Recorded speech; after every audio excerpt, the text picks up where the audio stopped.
Bueno, pues aquí está la senadora Lili Téllez, quien ha estado, ¿cómo lo diré?, en el ojo de la tormenta en días recientes, con mucha visibilidad en lo que hace en el Senado de la República, en los debates. Y bueno, pues nos pareció muy relevante que viniera aquí a platicar con nosotros. ¿Cómo estás, Lili? Buenos días. Pascal, te agradezco mucho que me hayas invitado. Aquí está el cafecito tomando en la mañana el que contigo. habíamos platicado en redes sociales. Oye, a ver, comenzaría por preguntarte. Nosotros nos conocimos como colegas de los medios de comunicación. Tú tuviste una trayectoria muy relevante en los medios antes de pasar a la política. Y déjame decirte que pues, son públicos casos de periodistas que han pasado a la política y generalmente desafortunados. Generalmente, hay incluso algunos que han llegado presidentes, como Mauricio Funes en El Salvador, y muchos casos en México, pero generalmente son desafortunados. Y yo te voy a decir, y de verdad no es ningún tipo de cebollazo, te voy a decir que me parece a mí en lo personal, te lo digo como colega, que tu paso a la política ha sido pues natural en el sentido de que has logrado llegar a dominar de manera muy rápida el lenguaje de la política. Es decir, no se te siente ajena, es decir, es como si te hubieras dedicado a la política por mucho tiempo, pero eso es lo que yo veo desde fuera. ¿Tú cómo lo has vivido? Pues mira, yo entré a la política ya grande, a los 50 años. Y tengo 54, o sea, soy nueva realmente en la política, pero ya con toda una trayectoria como periodista.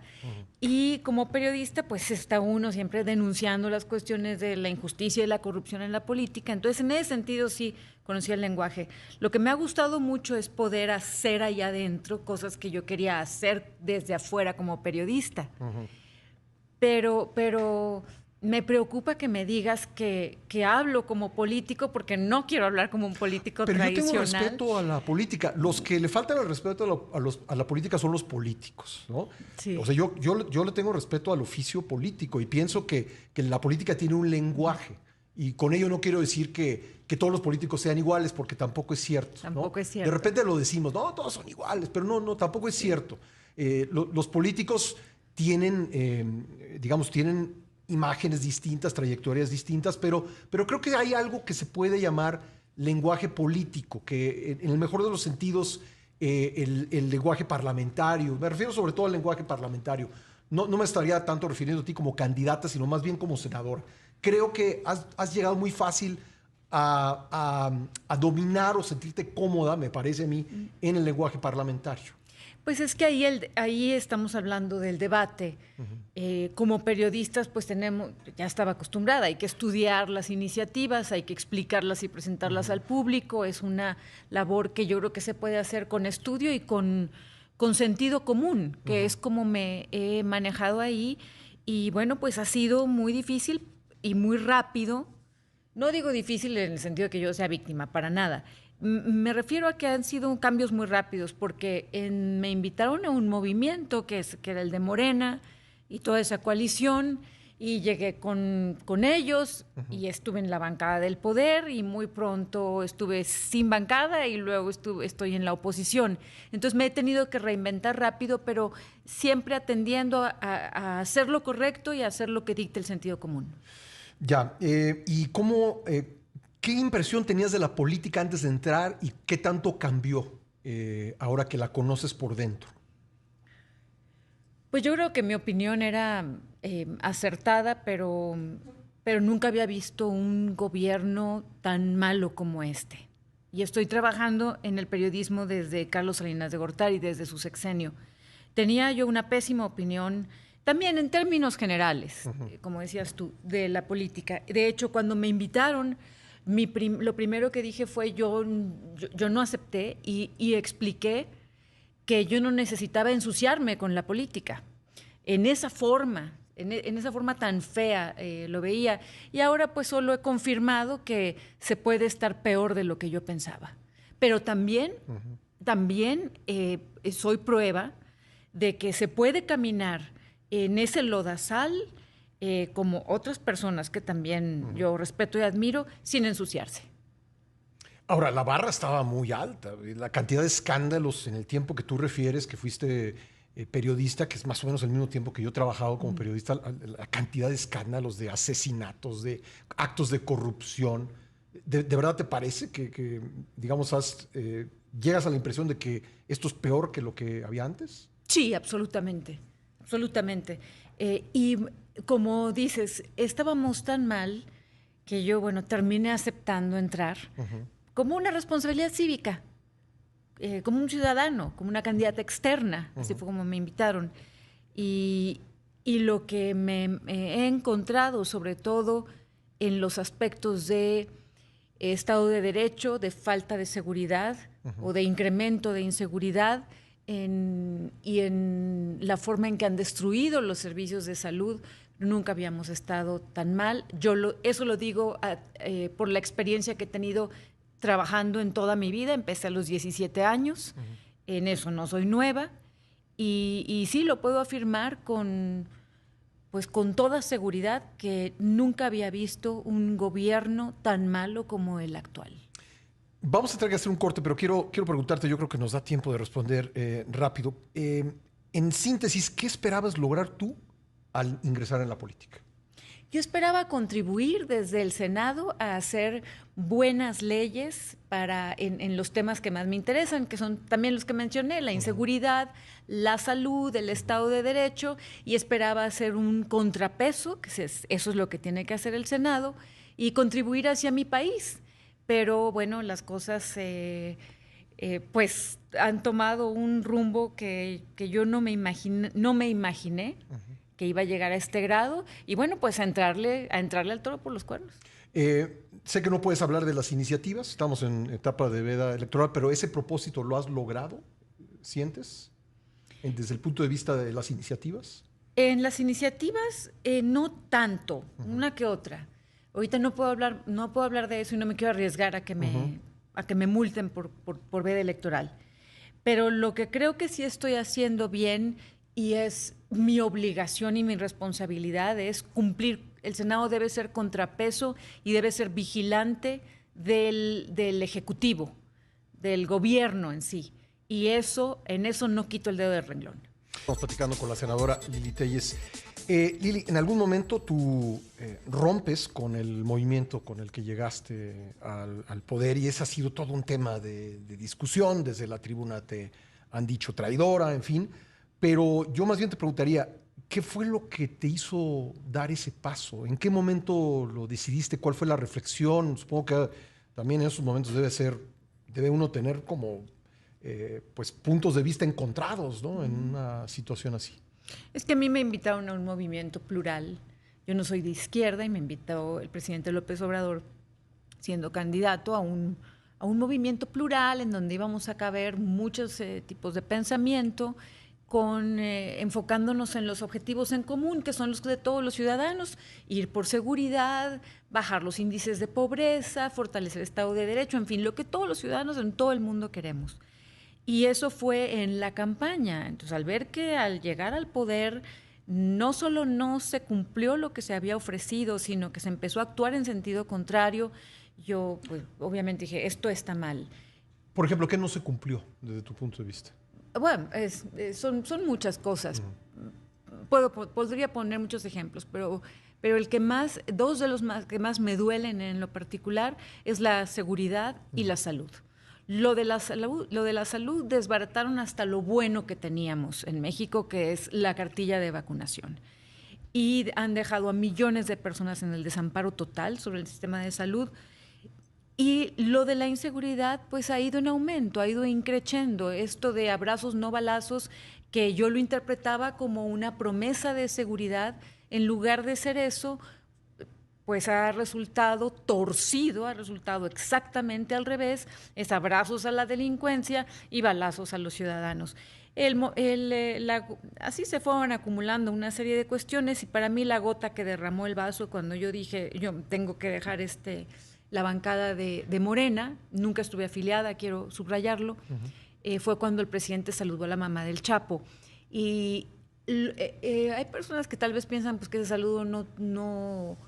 Hay personas que le creen al presidente cuando él dice que no es para tanto. Sin embargo, es para mucho, porque es tal la colusión del gobierno del presidente López Obrador con el crimen organizado que ya se desconectó y ya no piensa con claridad. Le parece normal saludar a la mamá del Chapo, lo hace en público. Imagínate qué hay detrás.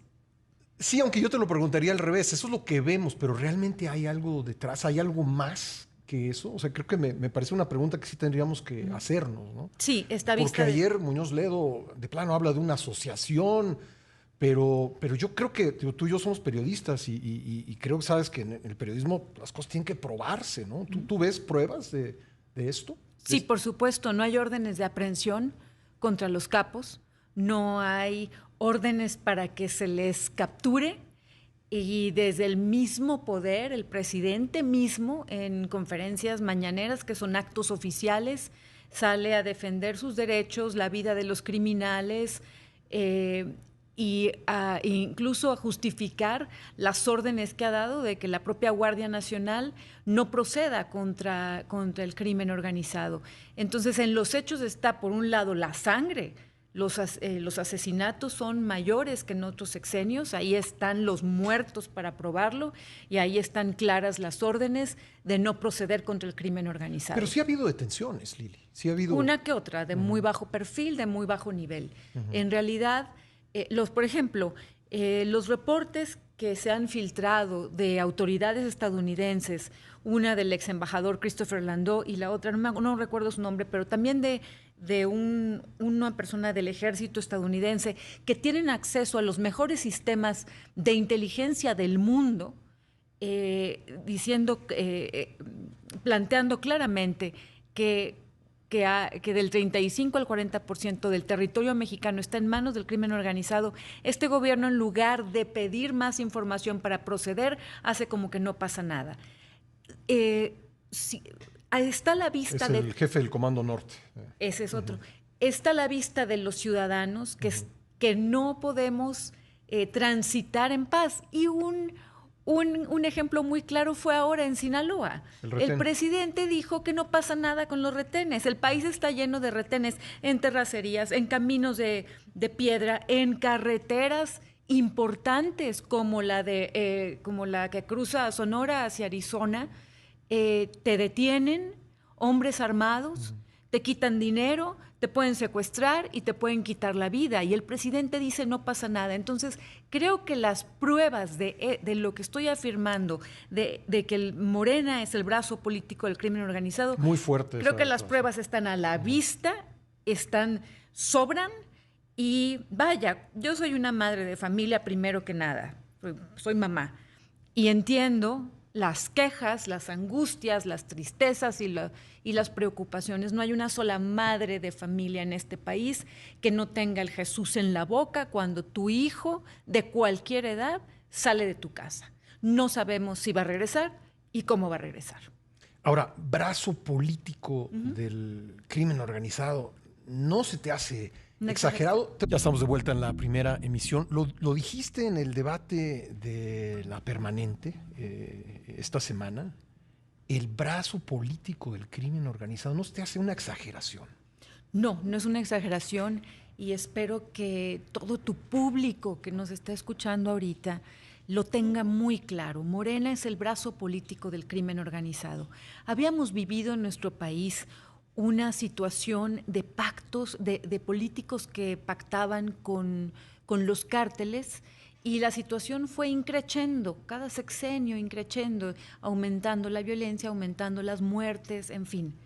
Pero lo que ha hecho este gobierno de López Obrador abiertamente es pues moverse como un brazo político del crimen. Y digo que Morena es brazo político porque tiene más poder el crimen organizado que el propio presidente, que el Estado mexicano. Y para muestra un botón, el sur de Sonora, Ciudad Obregón y alrededores. Todo el Estado mexicano, con toda la fuerza que tiene, no ha podido evitar las matanzas brutales en ese pedacito de la República Mexicana.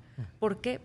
Porque tienen menos poder que el crimen organizado y porque se han doblado, para citar a Trump, ante el crimen organizado. Y así como en Sonora hay varios lugares, en la sierra no hay ni... En la sierra, para empezar, que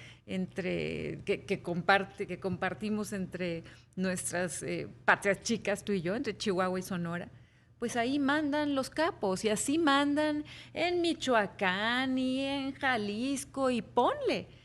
Entonces, me parece que es muy importante que lo digamos con todas sus letras y con toda claridad, porque tenemos que poner un alto. Escuchaba a Biden, al presidente de los Estados Unidos, diciendo, Dios mío, ¿cuándo vamos a poner un alto a lo de las matanzas? Creo que en México tenemos que hacer un alto, y con esa misma reflexión, ¿cuándo vamos a poner un alto y cuándo vamos a separar esta colusión del gobierno con los cárteles de la droga? ¿No tendrían todos los partidos políticos que hacer un acuerdo para cerrarle la puerta al crimen organizado? Que yo quiero decirlo, ha habido candidatos cuyas campañas han sido infiltradas, pagadas de todos los partidos por el crimen organizado. ¿No sería tiempo de que todos los partidos políticos hicieran ese pacto?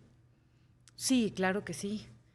Pero ahorita el que tiene el poder es el presidente de la República, y él es el primero que tiene el respeto por ese pacto con el crimen organizado. ¿Por qué? Pues porque le conviene electoralmente. Hay muchos testimonios de cómo operaron en las pasadas elecciones en todo el corredor del Pacífico. Son reales, no son ficción. Y pues cuenta, incluso Porfirio Muñoz Ledo lo decía, el presidente cuenta con la organización y los recursos del crimen organizado más los recursos de la Federación. Y me preocupa en particular la normalización a la que el presidente ha abonado una y otra vez ante la población. Y los mexicanos no podemos aceptar esto. Te pongo un ejemplo, si me permites, o ya te lo dije al aire, lo de Ciudad Obregón. Sí. Bueno, como lo de Ciudad Obregón, yo no me explico. El presidente decía ayer que su conciencia está tranquila y en paz porque saluda a la mamá del Chapo Guzmán. Bueno, pero el presidente lo que no tiene es conciencia. A mí me consta cómo fuimos en la campaña Pero en es el jefe Sonora. del Estado, tiene que tener conciencia. No tiene conciencia. Si tuviera conciencia, sentiría vergüenza de irse a parar al sur de Sonora, en donde me consta, porque estuve en esos templetes, se ofreció una y otra vez seguridad. Y en la campaña. En la campaña. Y lejos de haber seguridad, hay más crimen. Entonces veo a un presidente sometido y constantemente en la defensa y en la normalización, al grado de decir, Pascal, en Sinaloa, la última vez que fue, que dijo varias barbaridades, pero una de ellas fue que no son monstruos los delincuentes. ¿Cómo no van a ser monstruos los que violan, los que secuestran, los que mutilan, los que asesinan? Claro que son monstruos. Al grado, el presidente se ha puesto del lado de los delincuentes en lugar de ponerse del lado de los ciudadanos. Y sobra decirlo. Bueno, no sobra decirlo. Hay que decirlo. El Estado nace para dar seguridad. La función principal del Estado es brindar seguridad. Esa es la principal. El presidente tiene obligación constitucional de brindar seguridad. Ha renunciado a ello porque le conviene políticamente. Y tenemos que decir los mexicanos, basta. Ahora, dices que hay que hablar claro y hablas claro. ¿No te da miedo? Tomo mis precauciones y hace un momento estaba escuchando en tu noticiario unas palabras del secretario de Gobernación, Adán Augusto, que dijo más o menos, con esta voz que tengo... No puedo amenazar a nadie. Ajá. Pues yo le digo al secretario Adán Augusto que con esa vocecita que tiene, sí es un irresponsable y un falto de conciencia, porque yo le he pedido 3 veces protección para mi hijo menor de edad y el secretario Adán Augusto nomás se dedicó a girar unos oficios. 7 meses después no me brindó la seguridad, así que con esa vocecita que tiene no tiene nada que ver con que no tenga escrúpulos. Es más, la vocecita de Adán Augusto se parece a la de Don Corleone, que también tenía este personaje del Padrino, una vocecita así muy tranquilita, pero hacía unas cosas tremendas. Y es una falta de ética lo de Adán Augusto. Yo sí lo creo capaz de hacer eso porque he vivido en carne propia más de 7 meses pidiéndole seguridad para mi hijo menor de edad y se lavó las manos. Así que no se haga el ternurita, el secretario de Gobernación, que porque tiene una vocecita X. Entonces, sí, tengo que tomar precauciones, pero claro que el Estado mexicano, el presidente AMLO, a través de Adán Augusto y de Rosa Isela, pues me dejan en una indefensión para que yo tenga miedo, para que yo me haga para atrás, para intimidarme, pero no me van a intimidar. Voy a llegar hasta donde tenga que llegar. ¿Cómo te tratan tus excompañeros del Senado? ¿Qué relación tienes con Ricardo Monreal, por ejemplo? Con Ricardo Monreal tengo una excelente relación porque con él se puede hablar. Es un hombre que reflexiona y yo creo que es la voz de la prudencia en esa bancada. Fuera de ahí, mira, Pascal, a mí me han recomendado algunos políticos que no me tomen las cosas a pecho y que no me las tome en forma personal, pero simplemente es algo que no puedo hacer. Sí me tomo las cosas personal y me las tomo muy, muy serio, porque yo no puedo saludar a los de la bancada de Morena como si nada pasara, cuando, por ejemplo, veo que destruyeron todos los fideicomisos en los que la repercusión iba a ser que mucha gente enfermara, que mucha gente dejara de estudiar, que mucha gente muriera. No puedo. Creo que la política sí debe ser algo más personal, porque solo si lo personalizas logras indignarte. Entonces, no está bien. Desde mi punto de vista, no está bien entrar al Senado y ver que estas personas están destruyendo al país y afectando literalmente la vida de las personas. Hablo desde las guarderías hasta que no hay vacunas del tétanos, hasta la desaparición del Fonden. Pues, como les he dicho muchas veces en tribunas, son una bola de léperos, una bola de vulgares. ¿Cómo voy a salir como si nada pasara cuando le están haciendo daño a los ciudadanos? Entonces, no es como me traten ellos. Yo ni los saludo. ¿Hay algo que hayas dicho en estos debates que en la noche, platicando con tu esposo, con tus compañeros, actuales compañeros, hayas dicho, ay, ahí me pasé tantito en lo que dije? No, al revés. Yo platico mucho con mi esposo, que es no nada más el amor de mi vida, sino mi compañero, mi mejor amigo. Platicó mucho de cómo me falta ser más fuerte, más enérgica y más clara para que los ciudadanos entiendan y vean, se den cuenta. No quiero decir entiendan porque no tengan capacidad, sino porque no tengan tienen la información. Porque no tienen tiempo de estar viendo las sesiones del Senado porque los ciudadanos tienen que trabajar. Como a mí me falta ser más incisiva y más clara en que estos senadores de Morena y todo el grupo político de ellos, no los ciudadanos que les creen, sino el grupo político, desde Mario Delgado y luego el payaso ese que preside la bancada de Morena en diputados y el presidente de la República y sus propagandistas, nos están haciendo daño. Entonces me falta incidir más, me falta ser más clara. Creo que las palabras... ¿Te has quedado corta, digamos? Me he quedado corta, por supuesto que me he quedado corta y estoy buscando formas de poderlo comunicar mejor. Y vaya, me acuerdo, por ejemplo, por poner otra anécdota, en la campaña a la presidencia, y me consta porque estuve en los templetes con López Obrador, cómo ofrecía, por poner un ejemplo, el crecimiento del PIB que iba a ser, decía él, del 5 al 6%, o del 4 al 6%, y a la hora de llegar a gobernar, pues resulta que ya ni siquiera le importa la medición, que ahora quiere mediciones de bienestar y de felicidad. Entonces, a mí sí me indigna mucho, y qué bueno, porque no podemos perder la capacidad de indignación y convoco a la ciudadanía a que se enojen y que ese enojo nos haga componer lo que está mal. Estamos conversando con la senadora Lili Téllez. Lili, pues empiezan a verte muchas personas madera de candidata y bueno, lo primero que quisiera preguntarte es ¿por qué no hay alguien que despunte en la oposición en este momento? Despunte en el sentido de decir, pues sí, yo quiero ser, o no hay muchos, pues, porque hay algunos. Yo quiero ser candidato en 2024. Pues hay algunos que sí han dicho. Hay algunos que se han dicho, Alejandro pero... Moreno, que ahora está envuelto en un escándalo de audios, Enrique de la Madrid, creo que algunos, pero no son muchos, pues. No son muchos. ¿Y la pregunta, perdón? La pregunta es si tú te ves como candidata. Pues mira, yo fui la primera sorprendida cuando empecé a aparecer en las encuestas de presidenciables. Fue hace mucho tiempo y yo pensaba, de hecho, Pascal, que era una broma, que era un traspiés que me estaban poniendo, porque pues no es algo que estuviera en mi camino ni previsto de ninguna forma. Y después, ya un año después, empecé a ver que sí, efectivamente hay personas que me consideran para ello y estoy agradecidísima y me siento, es el mayor honor de mi vida que haya personas que me vean tamaño para pelear la candidatura y para pelear la presidencia. El mayor honor de mi vida, lo agradezco mucho, pero lo veo como un reconocimiento a mi trabajo en el Senado, porque yo no he hecho campaña para ello y de hecho ahorita yo no estoy haciendo ninguna campaña para ninguna candidatura presidencial.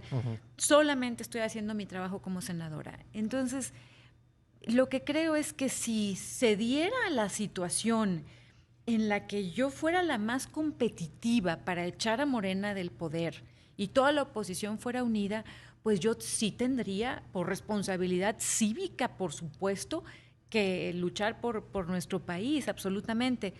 Pero eso, pues no sé si vaya a pasar. Lo que sí estoy segura es que al más competitivo, el que resulte más competitivo para echar a Morena, lo voy a apoyar.